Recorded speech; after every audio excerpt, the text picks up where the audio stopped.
추석 명절이 시작되었습니다. 이 시간 현장과 또 온라인으로 예배 자리에 나오신 모든 분들께 하나님의 은혜가 가득하고 또 안전한 추석 연휴 되기를 축복합니다. 오늘 우리가 읽은 말씀은요, 예배당 건축, 교육관 이런 것들을 새로 지을 때 참 많이 오용되거나 이렇게 또 오해되는 말씀이죠.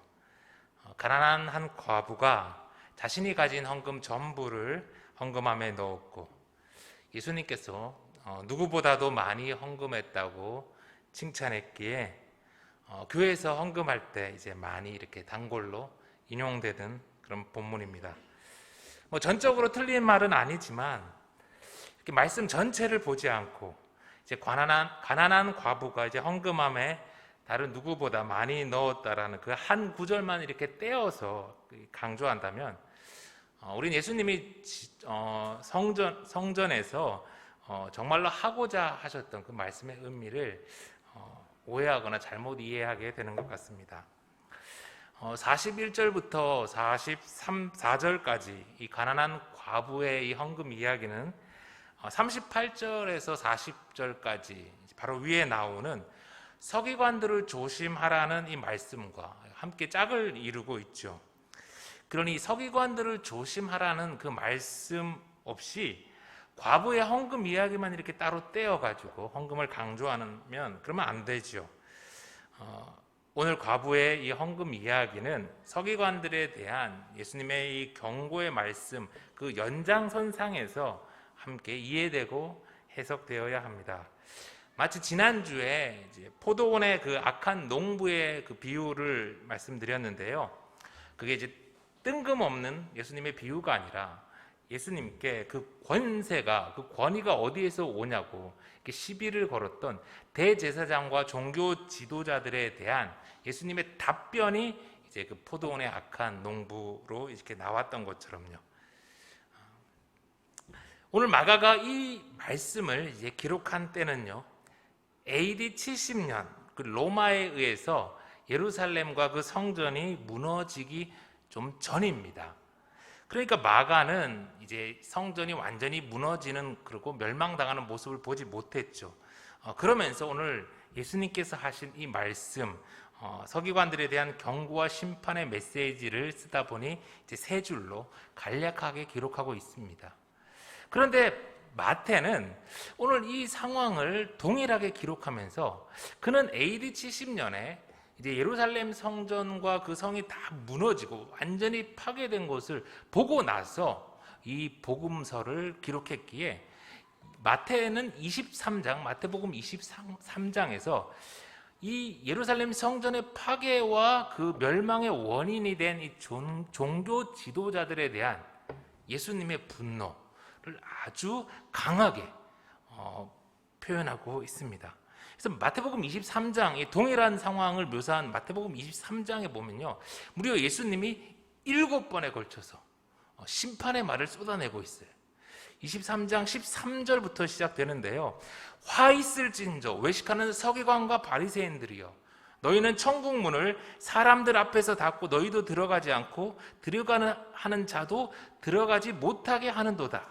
화 있을진저, 화 있을진저, 화 있을진저. 무려 7번에 걸쳐서 예수님은 이 서기관과 바리새인들에게 대해서 화를 선포하시죠. 그리고 33절에는 마지막으로 이제 그들을 향해서 뱀들아, 독사의 새끼들아, 너희가 어떻게 지옥의 판결을 피하겠느냐, 그렇게까지 말씀하세요. 평소 자상하고 따뜻한 예수님의 모습이라고는 전혀 상상되지 않을 정도로 예수님은 예루살렘과 그 성전, 이스라엘을 멸망의 길로 인도한 이 종교 지도자들에 대한 분노를 이제 표하셨죠. 그러니 오늘 말씀을 보면서 이제 마가는 아직 예루살렘 성전의 멸망을 직접 보지 못했기에 세 절로 이렇게 짧게 표현했지만, 우리는 이 짧은 세 말씀 세 절 속에 서기관들을 삼가라라고 하는 이 예수님이 하는 그 말을 잘 새기고 또 가슴에 담아야 합니다. 이제 38절의 말씀, 예수님이 무엇이라고 구체적으로 말씀하셨는지를 다시 한번 듣겠습니다. 예수께서 가르치실 때에 이르시되 긴 옷을 입고 다니는 것과 시장에서 문안받는 것과 회당의 높은 자리와 잔치의 윗자리를 원하는 서기관들을 삼가라. 네, 서기관, 이 서기관은요, 율법을 이렇게 필사하거나 연구하고 가르치는 전문적인 율법 학자들입니다. 그들은 전승을 해석하고 또 새로운 전승과 규약을 만들어냈어요. 나아가서 이제 로마 식민지 치하에서 재판관의 일원으로 민형사상의 재판에도 참여하는, 그래서 이 로마 통치 아래 최고의 이스라엘의 기구였던 산헤드린 공회, 거기에 이제 의원으로도 참석하면서 명실상부 유대 사회의 최고의 지위를 누렸죠. 그들이 만든 그 전승은 율법 이상의 권위를 가졌어요. 그러니까 그 권한이 막강했던 거예요. 요즘 아프가니스탄 이런 곳을 이제 생각해 보면 이제 쉽게 좀 이해가 될 것 같아요. 이 서기관들은요, 자신의 그런 권한, 그걸 유지하기 위해서 무엇보다도 사람들한테 내가 어떻게 보일지에 대해 신경을 많이 썼습니다.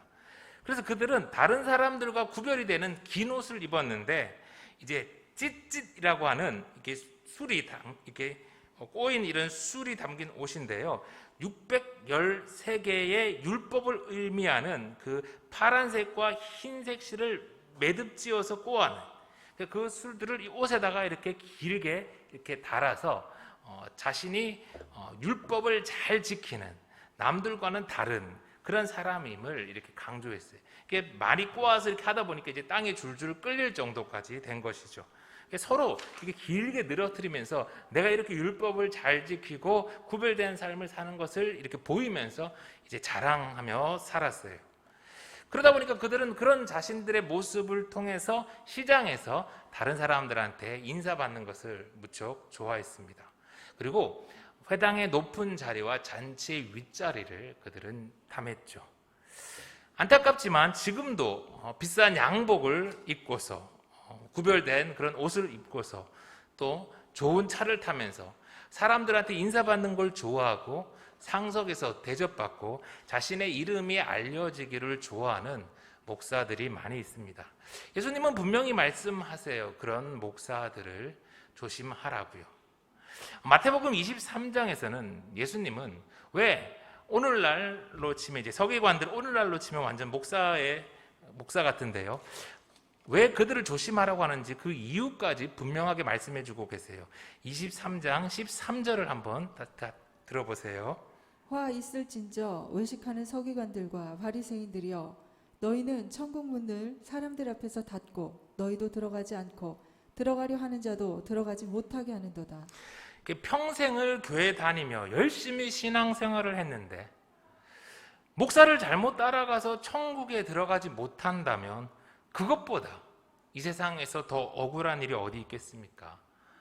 여러분, 주차장 때문에, 건물 때문에 요즘은 교회를 많이 선택하는데 당장은 편할지 모르겠지만 오늘 예수님의 말씀대로 보면 마지막 날에 정말 크게 후회하게 될지 몰라요. 여러분, 교회를 선택할 때 무엇보다 목사를 보셔야 합니다. 특별히 외식하는 목사의 모습에 속지 않으셔야 해요. 여러분, 제가 시간이 흘러서 만약에 서기관처럼 이렇게 외식하는 목사가 된다면 얼른 저를 떠나셔야 합니다. 이 서기관들의 또 다른 문제가 있는데요, 그들은 그 어려운 시대에 신앙 공동체를 이끄는 지도자들이었음에도 불구하고 자신의 욕망을 채우기 위해서 참 끔찍한 일을 저지릅니다. 40절의 말씀입니다. 그들은 과부의 가산을 삼키며 외식으로 길게 기도하는 자니 그 받는 판결이 더욱 중하리라 하시니라. 그 당시 유대의 관습상 고아와 과부들은 재산을 상속받을 수가 없었어요.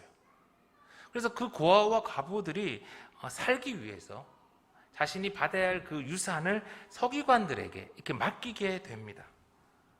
그런데 그들의 재산을 맡아서 위탁 운영해야 될 서기관들이 어떻게 했다고요? 고아와 과부를 지켜야 할 책임이 있는 서기관들이 도리어 그 유산을 삼켜버렸어요. 더 많은 재산을 맡으려고 이 서기관들이 경쟁을 벌이고, 그래서 사람들 앞에 더 오래 기도하고 더 경건한 척, 그래서 더 많은 재산을 위탁받으려고 그런 짓을 하는 것이죠. 노후 자금을 맡겼는데 사기 당해서 아무것도 남은 게 없는 그런 안타까운 노인들의 사정을 지금도 뉴스에서 종종 보게 됩니다. 전 국민들이 분노하죠. 그런 일들을 저지른 사기꾼들에 대해서 정말 분노가 치밉니다. 그런데 그런 일들이 바리새인 중에 바리새인으로 손꼽히는 서기관들에 의해서 그 당시 자행이 된 거예요. 그 결과로 과부는 가진 거라고는 생활비가 2렙돈, 로마 돈으로는 환산하면 한 고드란트, 지금 우리 돈으로 1,000원밖에 없는 그런 가난한, 너무나 힘든 딱한 상황이 돼버린 거예요. 그래서 예수님이 그런 서기관들을 향하여 뱀들아, 독사의 새끼들아, 너희가 지옥의 판결을 피하겠느냐, 이 분노를 토해내십니다. 성전에서 지난주에는 대제사장과 사두개인들, 그리고 오늘은 서기관과 바리새인들, 이 양쪽을 다 그냥 심판해버리신 예수님은 이번에는 이 타락한 성전 시스템을 대신해서 새로운 소망, 교회로 살아가게 될 제자들을 향해서 가르치시기 시작합니다. 41절의 말씀 다시 한번 들어보세요. 예수께서 헌금함을 대하여 앉으사 우리가 어떻게 헌금함에 돈 넣는가를 보실세. 여러 부자는 많이 넣는데. 바로 조금 전까지 화 있을진저 서기관과 바리새인들이여 이렇게 호통을 쳤는데, 예수님이 갑자기 헌금 앞에 가서 이제 그 앞에 앉아 사람들이 어떻게 헌금하시는가를 이렇게 보는 거예요. 뭐 의자도 없었겠죠. 쪼그리고 앉아셨을 수도 있어요. 제가 여러분들을 이렇게 예배당 들어올 때 어떻게 헌금하는지를 이렇게 딱 앉아가지고 지켜보고 있다고 생각을 해보세요. 사람들이 좀 많이 이상하게 생각하겠죠. 예수님이 이러실 때 정말 사람들의 시선이 일제히 쏠리면서 정말 이상하게 생각했을 거예요. 막 수군거리기도 했을지 몰라요. 그런데 그런 사람들의 시선과 수군거림을 다 알면서도 예수님은 그런 행동을 하고 계세요. 왜 그럴까요? 아마도 예수님은 자신의 그런 모습을 통해서 제자들에게 강력하게 그 이미지를 심어주시려는 것이죠. 예수님이 어떻게 보면 좀 우스꽝스러운 모습, 그런 행동을 통하여 온몸으로 제자들한테 가르치고 있는 것은 사람이 어떻게 헌금하는지를 하나님이 지켜보신다는 거예요. 여러분, 하나님은 우리의 마음과 영혼만 창조하시고 통치하시는 분이 아니라 우리의 육신과 돈까지도 다 창조하셨고 통치하시는 주님이세요. 그래서 하나님은 우리의 마음과 뿐만 아니라 우리의 몸도 받으시기를 원하죠. 하나님은 우리의 물질에도 주님 되시기를 원해요. 육신의 수고로 얻은 돈을 하나님께 드림은 우리의 육신 또한 하나님이 주인 되신다는 우리의 고백이죠. 감리교의 창시자 요한 웨슬레가 이렇게 말했어요. 돈주머니가 회개해야 진정한 회개다. 하나님은 우리의 헌금 생활을 지켜보고 계십니다. 두 번째로 예수님이 가르친 것은 42절의 말씀입니다. 42절. 한 가난한 과부는 와서 2렙돈 곧 한 고드란트를 넣는지라. 예수께서 제자들을 불러다가 이르시되 내가 진실로 너에게 이르노니 이 가난한 과부는 헌금함에 넣는 모든 사람보다 많이 넣었도다. 예수님이 두 번째로 가르치시고 있는 것은 구원받은 백성은 누구나 헌금해야 한다는 겁니다. 여러분, 예수님은요 2렙돈이 자기 소유 생활비 전부인 이 가난한 과부의 사정을 다 아셨어요. 그러면 예수님이 그녀에게 야, 그 얼마 안 되는 돈 그 헌금하지 말고 그냥 생활비로 써라 라고 말씀하실 것도 같은데 예수님은 그러시지를 않아요. 그렇다고 이 과부처럼 자신의 전부를 탈탈 털어서 헌금해야 한다는 말은 절대 아닙니다. 하나님은 그렇게 돈을 좋아하는 분이, 그렇게 돈을 밝히는 분이 아니시죠. 다만 예수님은 어떤 상황 속에서도 하나님께 예배하러 나아가는 자들은 예물을 드리며 나아가는 것이 마땅하기에 그녀의 헌금을 막지 않으셨어요. 좋으신 하나님은 자신의 전부를 드린 이 과부를 절대 그냥 두지 않으셨을 거예요. 성경에 나오진 않지만 분명 하나님은 그녀가 살아갈 수 있도록 사렙다 과부와 같이 밀가루와 기름통이 바닥나지 않는 은혜를 주셨을 겁니다. 오늘 12장 17절에 예수님은 세금을 내는 것에 대해 이렇게 말씀하시죠. 가이사의 것은 가이사에게, 하나님의 것은 하나님에게 바치라. 여러분, 예나 지금이나 세금 안 내면 어떻게 됩니까? 아주 살 수가 없게 괴롭히죠. 이 당시에는 그냥 로마의 군대가 와서 도륙을 했을 거예요. 그런데 우리는 세금을, 가이사의 것을 안 바치는 것에 대해서는 몹시 두려워하면서 하나님의 것을 드리지 않는 것은 너무 쉽게 생각해요. 노예로 고통받던 이스라엘 백성들이 출애굽하고 홍해를 건너서 참 자유를 얻게 되었어요. 그들이 광야로 나가서 새로운 나라를 세울 준비를 하고 있을 때 모세가 시내산에서 하나님께 40일 40야를 있다가 내려오면서 첫 번째로 받은 명령이 무엇이었을까요? 출애굽기 25장의 1절에 보면요, 여호와께서 모세에게 말씀하여 이르시되 이스라엘 자손에게 명령하여 내게 예물을 가져오라 하고 기쁜 마음으로 내는 자가 내게 바치는 모든 것을 너희는 받을지니라. 너희가 그들에게서 받은 예물은 이러하니 금과 은과, 쭉 나오죠. 하나님은 구원을 베푼 이스라엘 백성들에게 귀한 예물을 가져오게 명령하셨어요. 그리고 그들이 드린 예물은 하나님의 성소와 성전을 건축하는 일에 쓰였고 성소와 성전에서 섬기는 레위인들의 생활비로 쓰이고 또 그 공동체의 고아와 과부와 나그네와 같이 연약한 이들을 구제하기 위해서 쓰입니다. 사랑하는 성도 여러분, 구원받은 백성으로서 하나님께 예물 드림은 마땅한 도리입니다. 그 책임을 함께 질 수 있는 우리 예수생명교회 성도들 다 되기를 바라요. 그리고 혹시 유튜브를 통해서 예수생명교회 예배를 보시는 분들이 꽤 있는 것 같아요.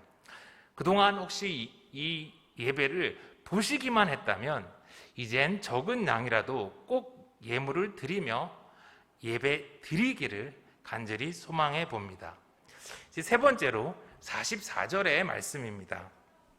그들은 다 그 풍족한 중에서 넣었거니와 이 과부는 그 가난한 중에서 자기의 모든 소유 곧 생활비 전부를 넣었느니라 하시니라. 처음에 말씀드렸듯이 이 말씀은요, 가난한 중에 전부를 넣은 과부를 칭찬하는 말씀이 아니에요. 이 말씀은요, 과부의 가산을 섬기는 서기관들을 상가하라라는 그 말씀 연장선상에서 이 서기관들에 의해서 이 과부가 너무 가난해져서 자신의 것을 전부 드릴 수밖에 없는 이 상황과 이 타락한 성전 시스템을 보시고 예수님이 탄식하시는 말씀이죠. 그러면서 예수님이 가르치시는 것이 있는데 바로 하나님은 우리의 헌금을 상대적으로 판단하신다는 거예요. 한 사람 한 사람을 각 사람의 상황과 형편에 따라서 다 다르게 보시고 판단하신다는 거죠. 1,000만 원 월급 받는 사람이 100만 원을 11조로 드리는 것보다 100만 원 월급 받는 사람이 20만 원을 11조로 하나님께 드리는 것, 그런 걸 다르게 보신다는 거예요. 저는 여러분들의 수입을 모릅니다. 그러나 오늘 예수님은 헌금 앞에 앉아서 보시듯이 하나님은 우리의 헌금 생활을 잘 알고 보고 계세요. 그러면 성도는 어떻게 헌금해야 할까요? 첫째로 감사와 자원하는 마음으로 드려야 합니다. 시편 50편 14절 감사로 하나님께 제사를 드리며 지존하신 이에게 내 서원을 갚으며 환난 날에 나를 부르라 내가 너를 건지리니 내가 나를 영화롭게 하리로다. 한때 사전 11조란 말이 좀 있었어요. 여러분 들어보셨어요? 내가 100만 원을 11조로 헌금하면 하나님이 10배로, 아직 그만큼 벌지는 못했는데 내가 11조 한 만큼 하나님이 복을 주실 것을 기대하며 미리 땡겨서 11조를 하는 거죠. 여러분 성경에 그런 부분 없습니다. 헌금은요 결코 미래에 올 복을 위한 로또가 아닙니다. 그리고 내가 이렇게 헌금하면 혹시 나에게 다가올 환난이 없어질까? 그걸 대비한 보험도 아니죠. 헌금은 받은 은혜에 감사해서 하나님께 드리는 예물이죠. 그냥. 바울 사도는 마게도냐 교회 성도들이 드린 헌금에 대해서 칭찬했어요. 고린도후서 8장 2절 3절 제가 읽어드릴게요. 그들은 큰 환난의 시련을 겪으면서도 기쁨이 넘치고 극심한 가난에 쪼들리면서도 넉넉한 마음으로 남에게 베풀었습니다. 내가 증언합니다. 그들은 힘이 닿는 대로 구제하였을 뿐 아니라 오히려 힘에 지나도록 자원해서 하였습니다. 세 번역으로 읽었어요. 여러분, 헌금은요 목사에게 내는 게 아니에요. 헌금은 구원을 베푼 하나님께 감사의 예물로 드리는 것이지요. 두 번째로 헌금은 정직한 마음으로 드리셔야 합니다. 다윗 왕은 자신이 받은 모든 것이 주의 손에서 왔으니 다 주의 것이라 고백합니다. 그리고 계속해서 이어서 이렇게 고백합니다. 역대상 29장 17절의 말씀. 나의 하나님이여 주께서 마음을 감찰하시고 정직을 기뻐하시는 줄을 내가 아나이다. 내가 정직한 마음으로 이 모든 것을 즐거이 드렸사오며 이제 내가 또 여기 있는 주의 백성이 주께 자원하여 드리는 것을 보오니 심히 기쁘도소이다. 우리 다윗은요 모든 것을 주신 하나님이 마음을 감찰하시고 또 정직한 마음을 기뻐하는 줄 알았어요.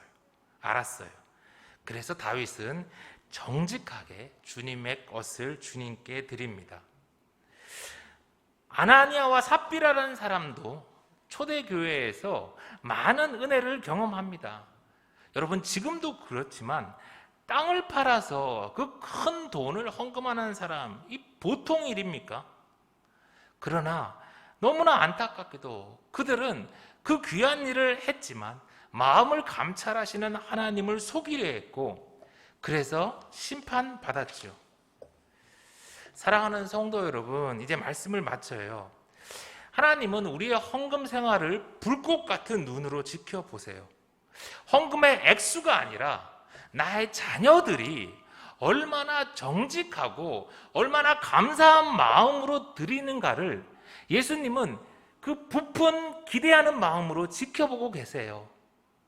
나의 자녀들이, 나의 백성들이 드린 그 귀한 헌금으로 자신의 몸된 교회가 세워지고 그 교회를 통해서 하나님 나라가 이 땅에 확장되는 것을 하나님 우편에서 보시면서 예수님도 하나님도 그리고 오늘 우리와 함께 하시는 성령님도 정말 기뻐하실 거예요. 헌금, 특별히 11조에 대한 말들이 참 많습니다. 뭐 해야 되나 안 해야 되나. 예수생명교회의 11조는 우리 신앙의 목표가 아닙니다. 열의 하나 11조를 하나님께 드리는 것은 신앙생활의 출발이지요.